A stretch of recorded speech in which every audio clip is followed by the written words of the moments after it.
Mr. Harris liked trains. He was afraid of aeroplanes and didn't like buses. But trains, they were big and noisy and exciting. When he was a boy of 10, he liked trains.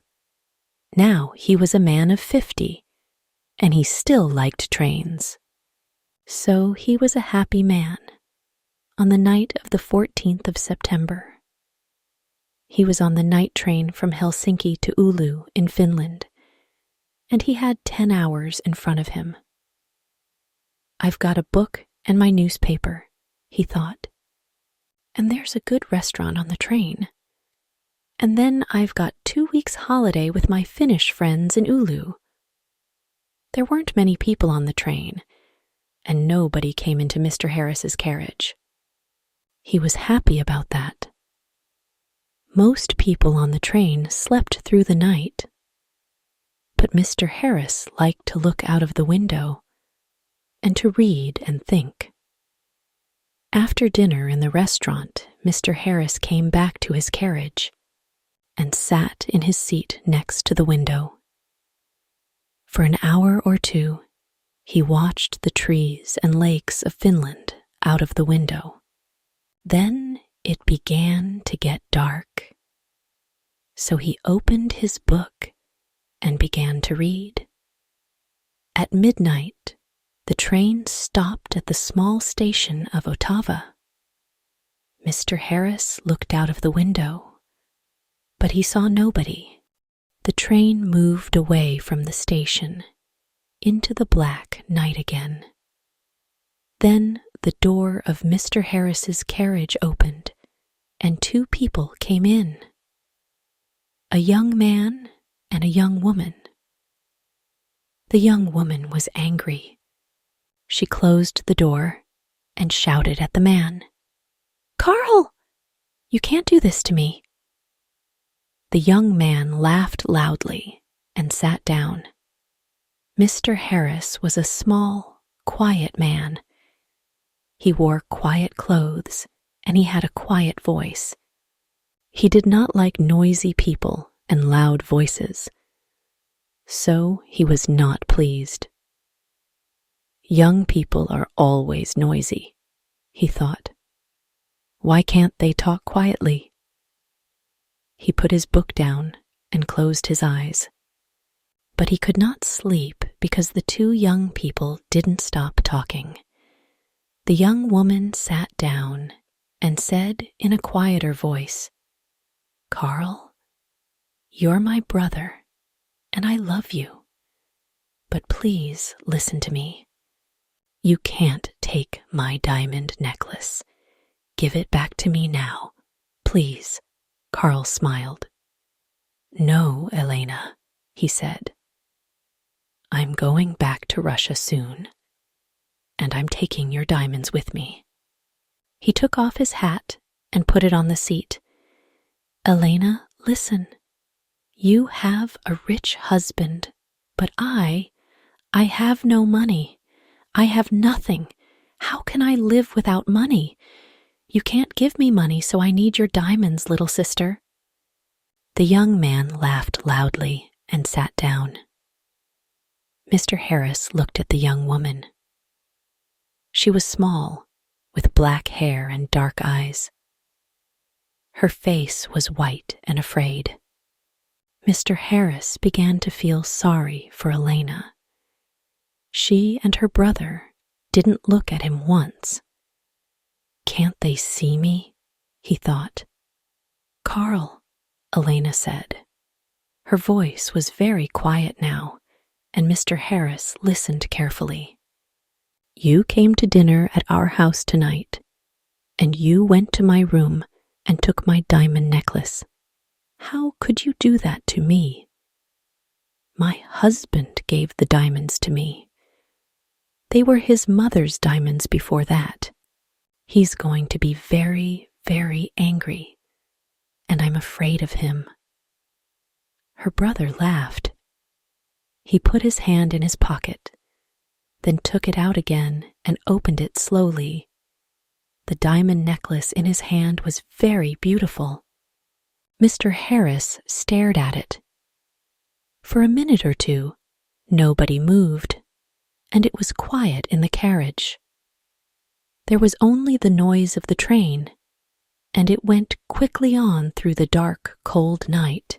Mr. Harris opened his book again, but he didn't read it. He watched Carl's face, with its hungry eyes and its cold smile. "What beautiful, beautiful diamonds," Carl said. "I can get a lot of money for these." "Give them back to me, Carl," Elena whispered. "My husband's going to kill me. You're my brother.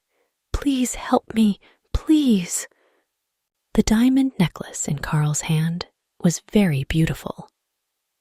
Carl laughed again, and Mr. Harris wanted to hit him. "Go home, little sister," Carl said. "I'm not going to give the diamonds back to you. Go home to your angry husband." Suddenly, there was a knife in the young woman's hand. A long, bright knife. Mr. Harris watched with his mouth open. He couldn't speak or move. "Give the diamonds back to me," Elena cried, "or I'm going to kill you." Her hand on the knife was white. Carl laughed and laughed.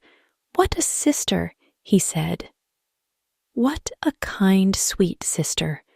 No, they're my diamonds now." "Put your knife away, little sister." But the knife in the white hand moved quickly. Up, then down. There was a long, terrible cry, and Carl's body fell slowly onto the seat. The color of the seat began to change to red, and the diamond necklace fell from Carl's hand onto the floor. Elena's face was white.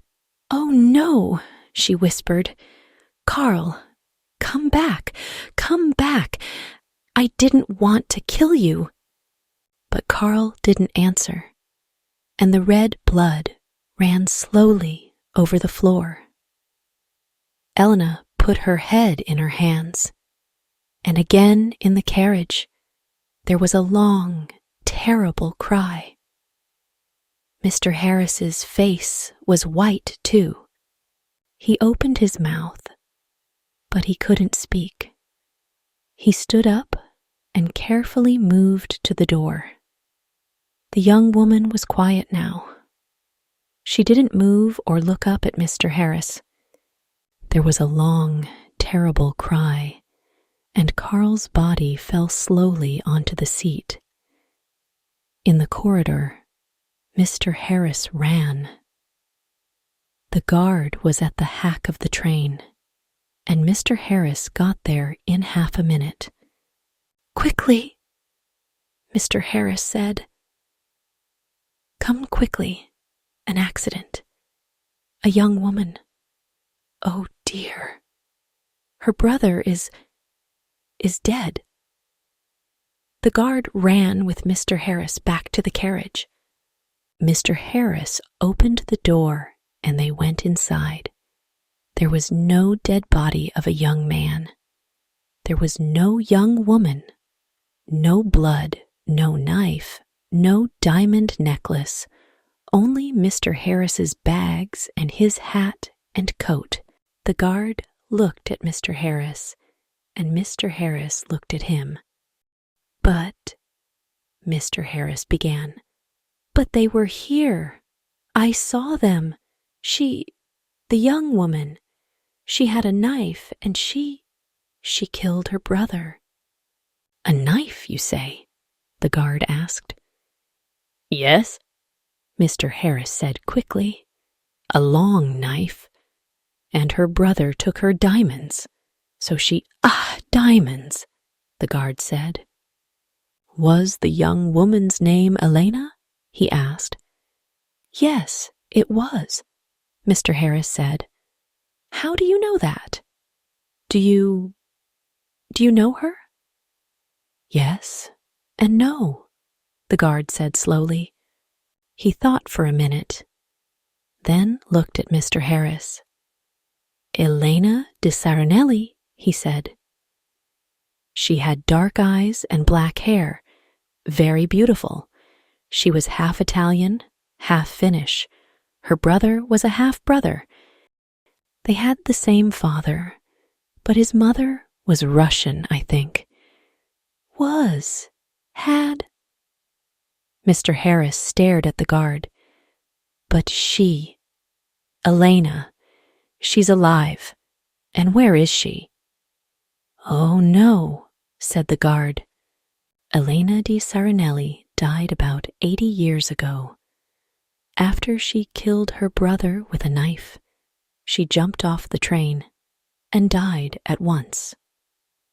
It was near here, I think. He looked out of the window into the night. Mr. Harris's face was very white again. 80 years ago, he whispered. What are you saying? Were she and her brother? But I saw them. Yes, that's right, the guard said. You saw them, but they're not alive. They're ghosts. They often come on the night train at this time in September. I never see them, but somebody saw them last year. A man and his wife. They were very unhappy about it. But what can I do? I can't stop Elena and Carl coming on the train. The guard looked at Mr. Harris's white face. You need a drink, he said. Come and have a vodka with me. Mr. Harris didn't usually drink vodka, but he felt afraid. When he closed his eyes, he could see again Elena's long knife and could hear her terrible cry. So he went with the guard to the back of the train. After the vodka, Mr. Harris felt better. He didn't want to sleep, and the guard was happy to talk.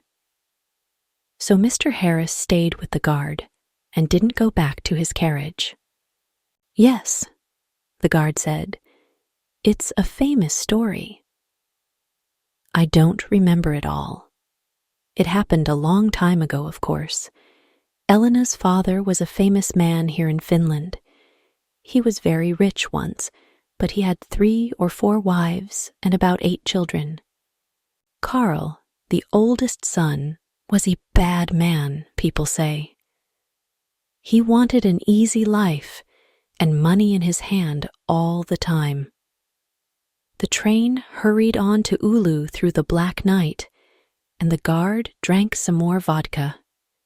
Now, Elena, he said, she didn't have an easy life with those 3 difficult men, her father, her brother, her husband.